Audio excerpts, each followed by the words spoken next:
മലപ്പുറത്ത് കടബാധ്യത മൂലം വീട് ജപ്തി ചെയ്തതോടെ വരാന്തയിൽ അന്തിയുറങ്ങേണ്ട അവസ്ഥയിൽ മാതാവും 6 വയസ്സുള്ളൊരു മകനും.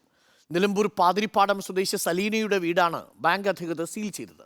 ജോലിക്കിടയിൽ കാലിന് പരിക്കേറ്റതോടെയാണ് ഇവരുടെ വരുമാനം നിലച്ചത്. ബാങ്കിൽ അടയ്ക്കേണ്ട 6.5 ലക്ഷം ഇനി എങ്ങനെ കണ്ടെത്തുമെന്നുള്ള ആശങ്കയിലാണ് യുവതി.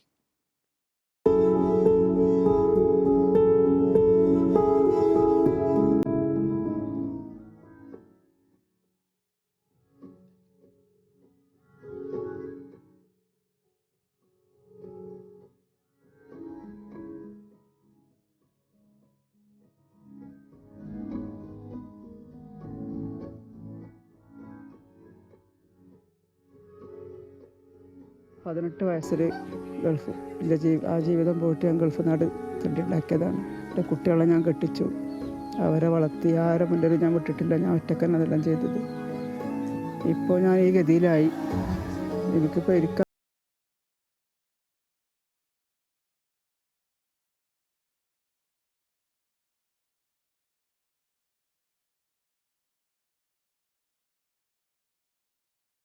വർഷങ്ങൾക്ക് മുൻപ് ആദ്യ ഭർത്താവ് ഉപേക്ഷിച്ചതോടെ മക്കൾക്കു വേണ്ടിയാണ് സെലീന വിദേശത്തേക്ക് പോയത്.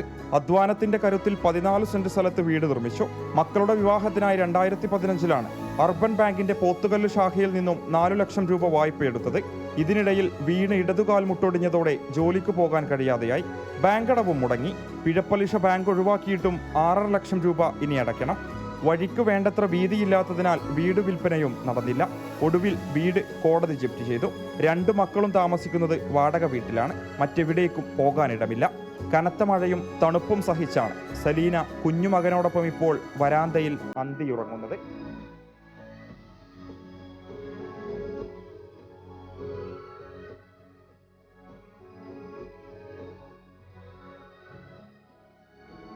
ഒരു ഭയങ്കര വിഷമമുണ്ട്. കുട്ടി ഇപ്പോൾ പഠിക്കേണ്ട സമയമല്ലേ. മദ്രസയിൽ 1-ലാണ്, സ്കൂളിൽ 1-ലാണ്. അതിലൊക്കെ 2-3 മാസമേ പോയിട്ടുള്ളൂ. ഒരു വിദ്യാഭ്യാസം ഇപ്പം എനിക്ക് കൊടുക്കാൻ കഴിയണില്ല. കാരണം ഞങ്ങൾ തന്നെ അല്ല, വീട് പോയി കഴിഞ്ഞാൽ ഞങ്ങളും ഇല്ല. ആരെങ്കിലുമൊക്കെ സഹായിച്ചു തന്നാൽ. 10 വർഷത്തെ കഠിനാധ്വാനം കൊണ്ട് നിർമ്മിച്ചെടുത്ത ഈ സ്വന്തം വീടിൻ്റെ വരാന്തയിൽ ഇരിക്കേണ്ടി വരുന്ന സെലീനയുടെയും 6 വയസ്സുള്ള പിഞ്ചുകുട്ടിയുടെയും അവസ്ഥ ഏറെ ദയനീയമാണ്. ഭീമമായ ലോണിൻ്റെ തുക ആരെങ്കിലും അടച്ചു വീട്ടിക്കൊണ്ട് തങ്ങളുടെ ഭവനത്തിൽ അന്തിയുറങ്ങാൻ കഴിയുമെന്ന പ്രതീക്ഷയിലാണ് ഇവർ ഓരോ നിമിഷവും ഈ ഉമ്രപ്പടിയിൽ കഴിച്ചുകൂട്ടുന്നത്. വീഡിയോ ജേർണലിസ്റ്റ് അബൂ താഹിറിനൊപ്പം reporter Mubashir P Akbar, in reporter, Malappuram.